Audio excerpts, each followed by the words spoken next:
How to edit a song in Suno AI. The first things first is open up any preferred web browser that you want to use and then just head directly to suno.com.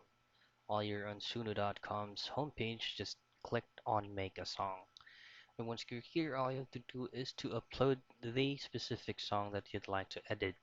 To upload it, just go to create, and from here you'll be given a bunch of options that you can choose, which is going to be uploading audio file or to upload or record a raw audio file. So if you'd like to download a file that you already have, then you can just click and drag it here, or you can choose on select a file. Now, once this will pop out, just find the specific audio you'd like to be edited and just upload it.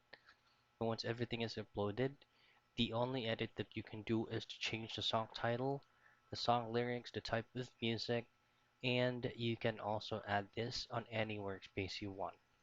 You can just also scroll around these options right here. This is actually not really hard. It's very easy to use. So that's it.